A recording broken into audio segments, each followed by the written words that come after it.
Hello friends, welcome to JNC. Friends, इस video में हम मोलर कॉन्सेप्ट टॉपिक से कुछ क्वेश्चन करेंगे। तो हमारे पास जो फर्स्ट क्वेश्चन है उसमें हमसे बोला गया है, if the density of a solution is 3.12 ग्राम पर ml, the mass of 1.5 ml solution in significant figures will be. तो हमारे पास चार ऑप्शन है, 4.7 ग्राम, 4680 इंटू 10⁻³ ग्राम, 4.680 ग्राम, 46.80 ग्राम। तो यहाँ पे हमें इन चार ऑप्शन में से एक चूज़ करना है। और फ्रेंड्स, ये सारे ही ऑप्शन जो हैं आपके आंसर के साथ मैच करेंगे, लेकिन आपको कौन सा चूज़ करना है? सिग्निफिकेंट फिगर जिसमें करेक्टली गिवन हो वो वाला आपको आंसर चूज़ करना है। तो डेंसिटी हमारे पास कितनी है? 3.12। वॉल्यूम कितना है? 1.5 ml। और फ्रेंड्स, हमें पता है कि जो मास होता है वो क्या होता है? वॉल्यूम इंटू डेंसिटी, है ना। मास होता है वॉल्यूम इंटू डेंसिटी। तो अगर हम वॉल्यूम और डेंसिटी को मल्टीप्लाई कराएं तो वॉल्यूम हमारे पास कितना है? 3.12 ग्राम पर ml। 3.12 इंटू डेंसिटी कितनी है? 1.5 ml, है ना। 1.5 तो क्या होगा? ml से ml कैंसिल आउट हो जाएगा और हमारे पास ग्राम बचेगा। तो जो भी आंसर आएगा वो ग्राम में आएगा।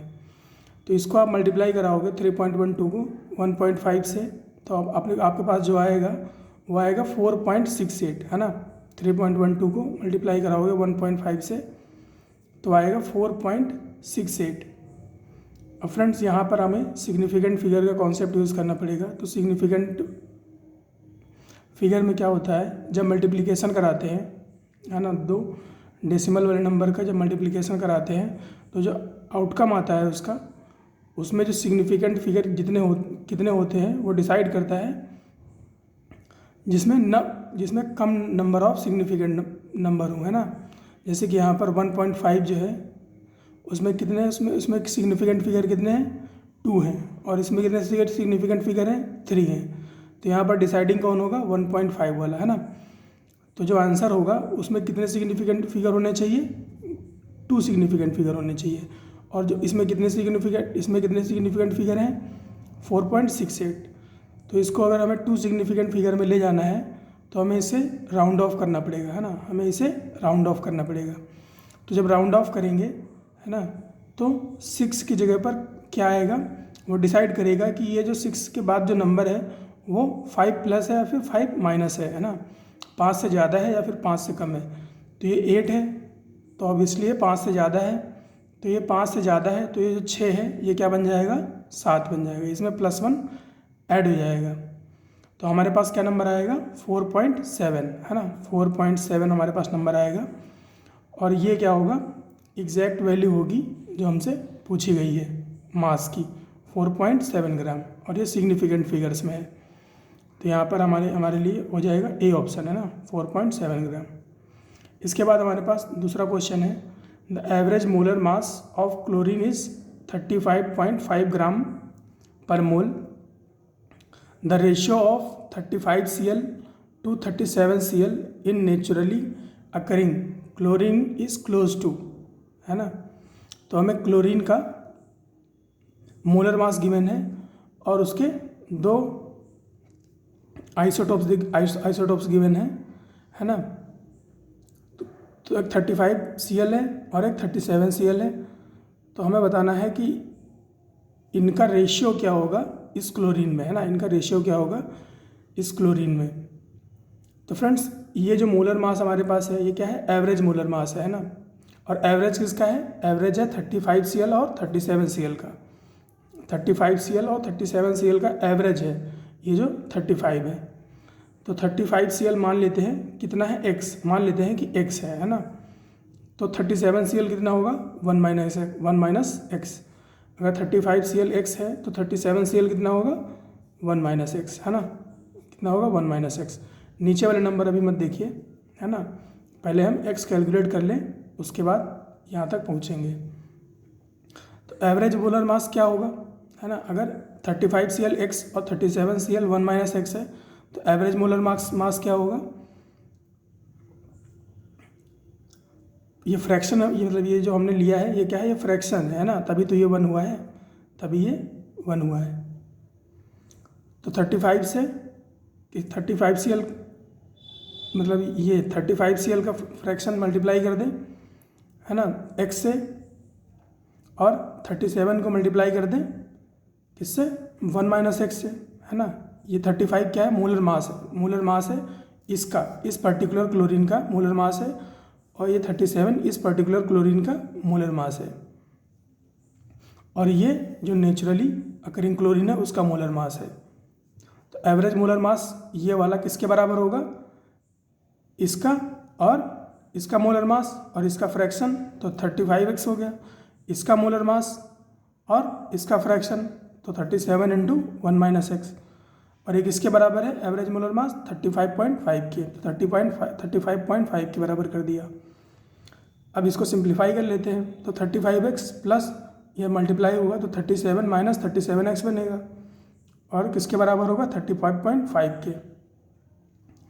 अब इसको यहाँ पे सब्ट्रैक्ट कर लो 35 से 37 को, तो क्या बचेगा, 2x बचेगा, और ये 37 से 35.5 मत सब्ट्रैक्ट होगा, 37 से 35.5 सब्ट्रैक्ट होगा तो क्या बचेगा, 1.5, है ना। अब 2x किसके बराबर है, 1.5 के, तो x किसके बराबर होगा, 1.5/2 के, है ना। और 1.5 को हम क्या लिख सकते हैं, 3/2, है ना। 3/2 इसको लिखेंगे तो 2 नीचे आएगा और मल्टीप्लाई हो जाएगा इस 2 के साथ, तो हमारे पास क्या आएगा, 3/4। तो इस तरह से x हमारे पास कितना आ गया, 3/4। तो फ्रेंड्स अगर x 3/4 है तो 1 माइनस एक्स कितना होगा, 1/4। तो 35Cl का जो फ्रैक्शन है वो कितना है, 3/4, और जो 37Cl है उसका फ्रैक्शन कितना है, 1/4। तो दोनों का रेशियो कितना हो जाएगा, 3/4 डिवाइड बाई 1/4, तो हो जाएगा 3:1, है ना। तो 3:1 में प्रेजेंट है ना, 3:1 में मतलब इनका जो फ्रैक्शनल रेशियो है वो कितना है, 3:1 है। तो ये हमारे पास सेकंड क्वेश्चन था।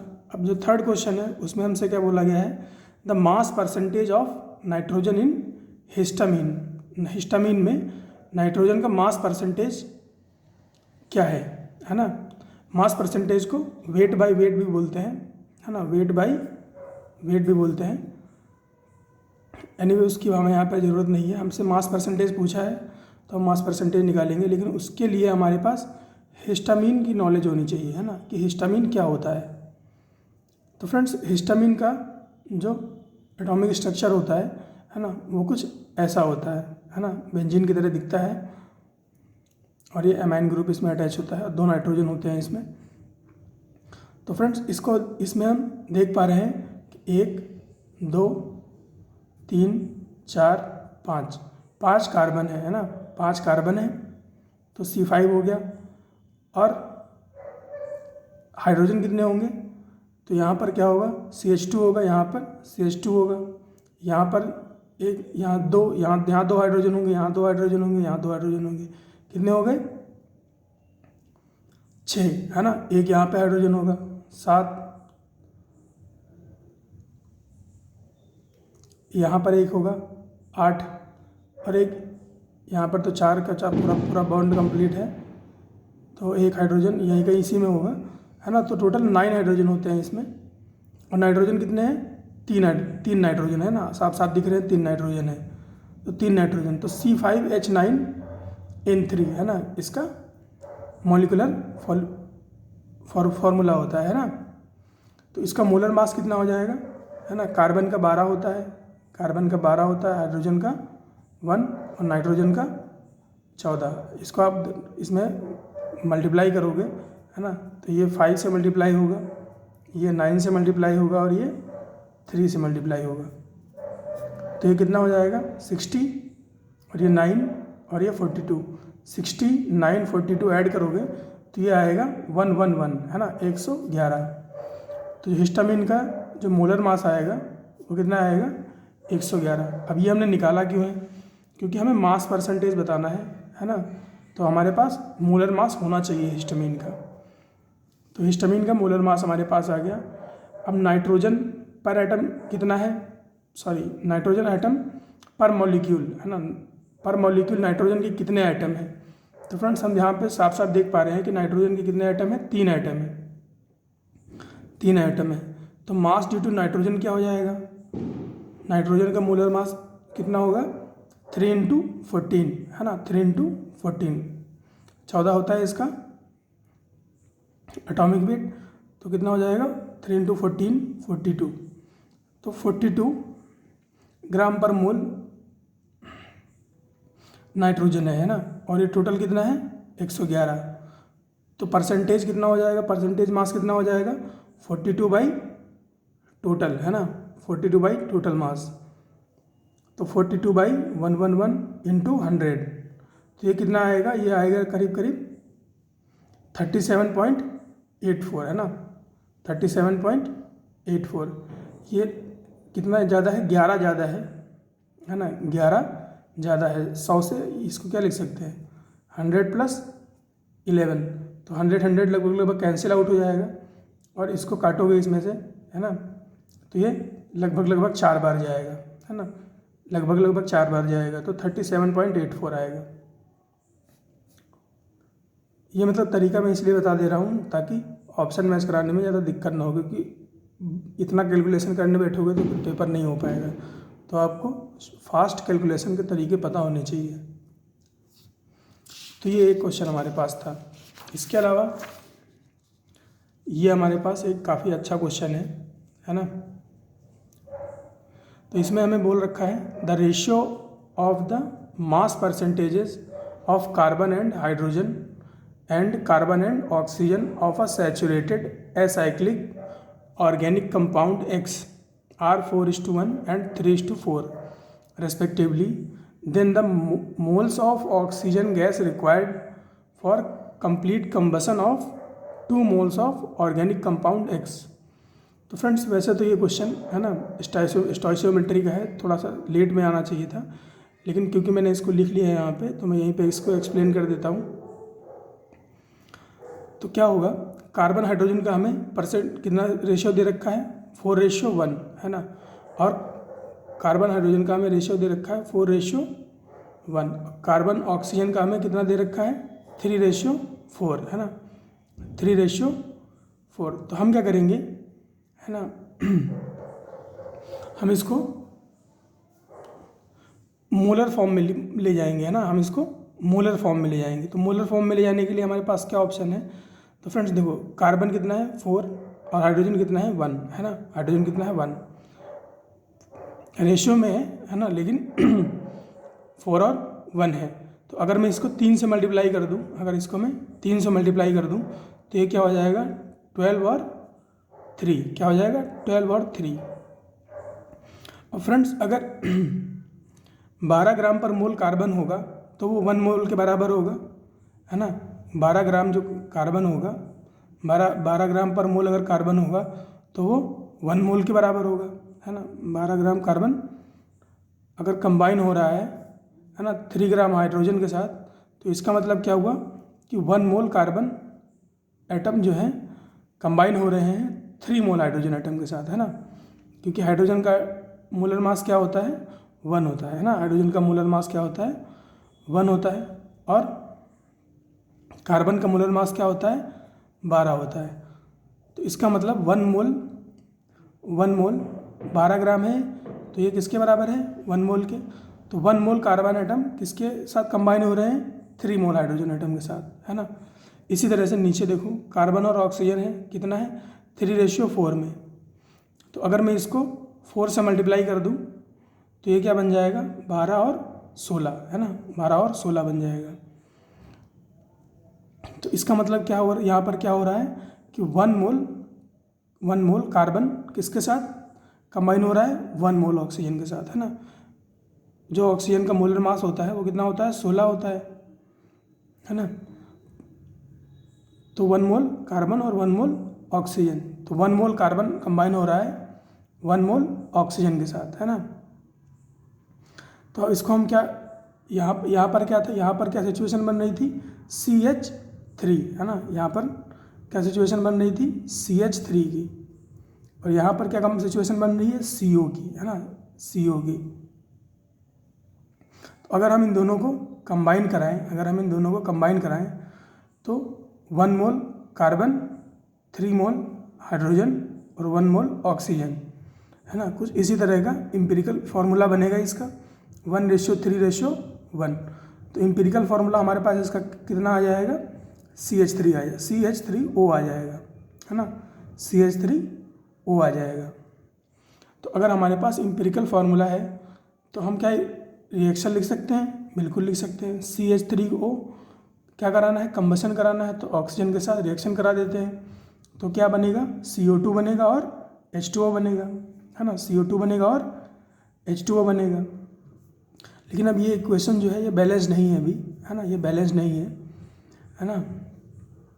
तो हमें इसको स्टोइचियोमेट्री लगाने के लिए इसको बैलेंस करना पड़ेगा, है ना, इसको बैलेंस करना पड़ेगा। तो बैलेंस कैसे करेंगे, तो फ्रेंड्स हम बैलेंस करना शुरू करते हैं हाइड्रोजन से, है ना। हाइड्रोजन से बैलेंस करना नहीं, हाइड्रोजन से रहने देते हैं, कार्बन से करते हैं। एक कार्बन है इधर और एक कार्बन है इधर, तो ठीक है, कोई बात नहीं। हाइड्रोजन की बात करें तो यहाँ पे 2 हाइड्रोजन है, यहाँ पर 3 हाइड्रोजन है ना, यहाँ पे 2 है, यहाँ पे 3 है। तो हम क्या करें, इधर 3 से मल्टीप्लाई कर दें और इधर 2 से मल्टीप्लाई कर दें। तो इधर 3 से मल्टीप्लाई कर दिया और इधर 2 से मल्टीप्लाई कर दिया। ये CH3O लिखा हुआ है ना, ये CH3O लिखा हुआ है, तो ये 2CH3O बन गया और ये 3H2O बन गया। अब हमारे पास क्या बैलेंस नहीं है, अब तो एक तो कार्बन अनबैलेंस हो गया, है ना, अब तो कार्बन अनबैलेंस हो गया, तो कोई प्रॉब्लम नहीं है ना। कार्बन को बैलेंस कर देते हैं, तो यहाँ पे 2 कार्बन है, यहाँ पे 2 से मल्टीप्लाई कर देते हैं, तो कार्बन भी बैलेंस हो गया, हाइड्रोजन भी बैलेंस हो गया। अब केवल ऑक्सीजन बचा है, तो ऑक्सीजन को हम इजीली बैलेंस कर सकते हैं, है ना, क्योंकि हमारे पास सिंगल ऑक्सीजन है। तो हमारे पास ऑक्सीजन कितने हैं, या इधर 2, 2 दूनी 4, तो इधर 4, यहाँ पे 4 ऑक्सीजन है, यहाँ पे 3 ऑक्सीजन है ना। तो 4 3 7 ऑक्सीजन इधर है, और इधर कितने ऑक्सीजन है, 2, है ना, यहाँ पर 2 ऑक्सीजन है और 2 ऑक्सीजन ये है, तो 4 है। हमें कितने चाहिए टोटल, हमें 7 चाहिए। तो इस 2 में हम कुछ ऐसा मल्टीप्लाई करें, है ना, इस 2 ऑक्सीजन में कुछ हम ऐसा मल्टीप्लाई करें जिससे कि हमारे पास 7 आ जाए, है ना। तो हम इसे किससे मल्टीप्लाई कर देंगे, हम इसे मल्टीप्लाई कर देंगे 5/2 से, है ना, हम इसे मल्टीप्लाई कर देंगे 5/2 से। तो क्या होगा, ये 5 ऑक्सीजन है और ये 2 ऑक्सीजन है, 7 ऑक्सीजन हो गए, और इधर भी 7 ऑक्सीजन हो गए। तो अब ये इक्वेशन बैलेंस्ड है ना, अब ये इक्वेशन बैलेंस्ड है। तो अब हम यहाँ पे क्या यूज़ कर सकते हैं, अब यहाँ पे हम स्टोइचियोमेट्री का कॉन्सेप्ट यूज़ कर सकते हैं। CH3O के मोल्स, और हमसे क्या पूछा गया है, हमसे पूछा गया है the moles of oxygen gas required, है ना, ऑक्सीजन गैस के हमसे मोल्स पूछे गए हैं कि कितने रिक्वायर्ड होंगे। तो क्या होगा यहाँ पे, मोल्स ऑफ CH3O, है ना, moles of CH3O divide by stoichiometric coefficient कितना है, 2, इक्वल टू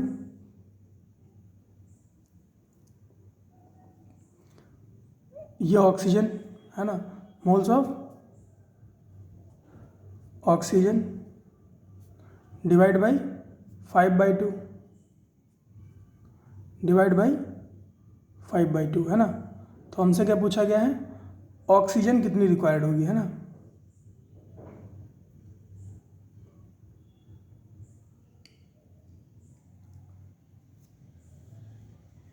हमसे पूछा गया है कितनी ऑक्सीजन रिक्वायर्ड होगी, तो हमें मोल्स ऑफ ऑक्सीजन चाहिए और 2 मोल हमें कंबशन 2 मोल का हमें कंबशन कराना है ऑर्गेनिक कंपाउंड के। तो ठीक है, ऑर्गेनिक कंपाउंड के 2 मोल डाल देते हैं यहाँ पे।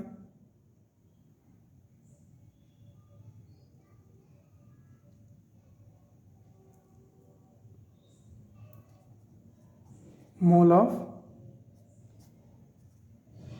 ऑक्सीजन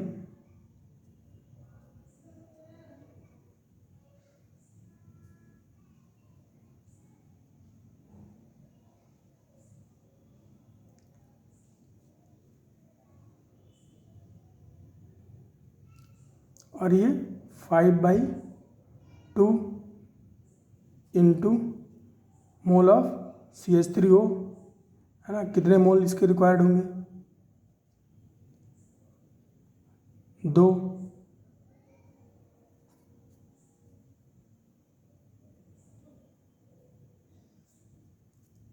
और नीचे में कितना है? 2, है ना। तो यहाँ पे क्या कितना आएगा? 5/2, है ना। तो 5/2 हमारा आंसर हो जाएगा, है ना। 5/2 हमारा आंसर हो जाएगा। इसके बाद हमारे पास नेक्स्ट क्वेश्चन जो है उसमें हमसे क्या कह रहा है, a compound having empirical formula C3H4O, है ना, N, है ना, N हैज़ वेपर डेंसिटी 84, है ना। 84 क्या है? इसकी वेपर डेंसिटी है। The molecular formula of this compound is, है ना, the molecular formula of this compound is कितना होगा? तो फ्रेंड्स मॉलिक्यूलर वेट जो है वो क्या होता है? ट्वाइस ऑफ वेपर डेंसिटी होता है ना। मॉलिक्यूलर वेट क्या होता है? Twice of vapour density. तो 2 इंटू 84 हो जाएगा, है ना। 2 इंटू 84, तो ये कितना हो गया? 168। अब मॉलिक्यूलर वेट क्या होता है? मॉलिक्यूलर वेट फ्रेंड्स क्या होगा? N इंटू एम्पिरिकल वेट, है ना। N into empirical weight. Empirical weight क्या होगा? जैसे यहाँ पर C3H4O और फिर होल का N लगा रखा है, तो एम्पिरिकल जो इसका एम्पिरिकल फार्मूला है वो क्या है? C3H4O है। तो इसका जो भी वेट होगा वो एम्पिरिकल वेट होगा, है ना। इसका जो भी वेट होगा वो क्या होगा? एम्पिरिकल वेट होगा। तो देख लो कितना है C3H4O, तो 12 इंटू 3 प्लस 4 इंटू 1 प्लस 16, तो ये कितना है? 36 प्लस 4 प्लस 16, तो 40 प्लस 16 56, है ना। कितना हो जाएगा? 56। तो N इंटू एम्पिरिकल वेट कितना है? एम्पिरिकल वेट है 56 और मॉलिक्यूलर वेट कितना है? 168। तो N कितना आएगा? 168 डिवाइड बाई एम्पिरिकल वेट, है ना। ये कितना है? 56। तो 168 डिवाइड बाई 56, तो ये हो जाएगा, इसको आप डिवाइड करोगे, है ना, तो नीचे 6 है, ऊपर 8 है ना। तो एक बार 3 से ट्राई कर लो, है ना। 3 से ट्राई करोगे तो एग्जैक्टली 3 आ जाएगा, है ना। जब भी ऐसा कुछ दिखे, जैसे यहाँ पे 6 है, ऊपर 8 है, तो 3 बार जा सकता है, तो 3 से ट्राई करो। तो यहाँ पे जब मैंने ट्राई किया तो मुझे 3 मिला, है ना, होल नंबर। तो N की वैल्यू क्या है? 3। तो मॉलिक्यूलर फार्मूला क्या होगा? ये एम्पिरिकल से 3 को मल्टीप्लाई कर दो तो C3H4O है, इसको इस मल्टीप्लाई करोगे तो क्या हो जाएगा? ये 3 हो जाएगा, C9, और यहाँ पे 4 है तो 12 हो जाएगा, और ये क्या हो जाएगा? O3, है ना। तो यहाँ पर देख लो कौन सा है? C9H12O3, ये C वाला ऑप्शन। तो फ्रेंड्स इस वीडियो में इतने क्वेश्चन, आई होप आपको चीज़ें समझ में आई होंगी, है ना। मिलते हैं नेक्स्ट वीडियो।